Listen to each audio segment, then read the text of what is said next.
Good evening, ladies and gentlemen. This is Indraneel Chaudhary once again welcoming you from Star Canada TV. After a short gap, that was due to the pandemic, which is the fight is still on, and we are enjoying the spring weather. But keep in mind, please do not step outside.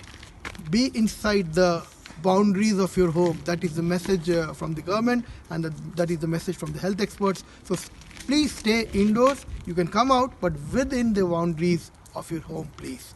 Let us stop the virus being spread.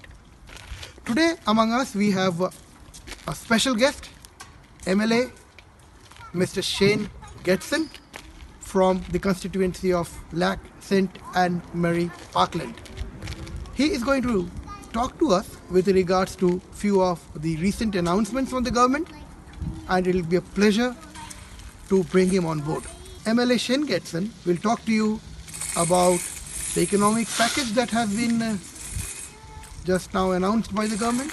He will talk about the matching grant for the charities, and he will also talk about the support given towards mental illness. So please stay tuned, and here is MLA Shane Getson. Hi, Shane Getson here, the MLA for Lac St. Anne Parkland. Indra, I just want to thank you for, again, giving me the opportunity to talk on Star Television and reach out to your audience as well, and for accommodating me. I mean, the last time we met, we were in your studios, and that was kind of a new experience for me, and I'd rather be doing that than this right now. So thank you again for carrying that message to the folks to maintain the protocols that we have in place, and by, as bad as it is, staying at home when we need them to, just so we get through this whole thing together as fast as possible.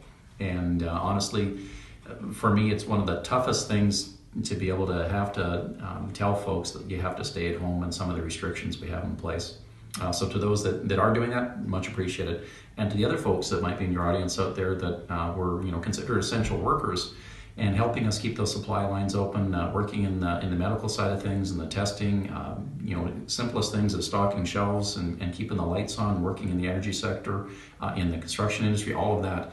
Thank you so much. I know it weighs on people pretty heavily sometimes of their exposure, what they're potentially bringing home. And, we've had lots of constituents talk about that, and even as public officials too, to make sure that we're doing all the right things, that we're out there doing our jobs, maintaining support for communities and making sure we don't bring that home. So again, with all of that, thank you so much in that regard. And the idea is that, we get through this and we get our economy coming back the quickest. And I'm guardedly optimistic as I am, but still very optimistic by the time the May long weekend rolls around, because everyone is doing their part, that we can start relaxing some of these things. So if the trend keeps down, then we can start relaxing some of the protocols we put in place, and we can all start getting back to normal. And with that, understanding that some of us MLAs have different backgrounds, different skill sets. Some with the medical side are really helping out there, and others, like myself, had industry experience, being in the heavy construction sector and in midstream sectors. So we've been helping out with a lot of other things beyond trying to get as many shovel-ready projects that were sitting in the hopper, that were either in regulatory compliance or near getting approval stage, trying to accelerate those, working with industry and the different departments, whether it's commercial, residential, industrial, to see what we can do with that.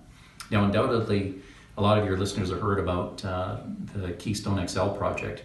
Now, that one for us was a major play that we had to step up and ensure that our energy sector knew that we were behind them, that the pipeline industry knew that you could still do a project here. And anyone who is in your audience that hasn't heard about the Keystone XL project honestly hasn't turned on the news television set in the last 10 years. It's been one of the most contentious type of projects for getting a simple little pipeline that crosses the border in place. It's been in the news everywhere. And arguably that is our $1.5 billion investment gave us a Class A shares. So we actually bought part of that project. And the good thing with the Class A shares is once that project becomes viable, operational, and that pipeline is an operating entity, we have the first option of selling our shares at a good market value, so we can make an uptick on the value of it. We won't be putting the taxpayers at risk, or nominal risk, if any, with still producing those products, as long as people still need oil, which they do, and it's going down to the States, which it is. They're going to be flowing through that pipe. And the good thing with that, it's about 800,000 barrels a day. With that over the lifespan, so excluding the value from the share sale, we're looking at gaining about $30 billion in taxes from that thing being in operation over the next number of years. So that's why we took that play on that side. And again, to reassure the investment community in that industry, we're still alive, well, and still open for business here in Alberta.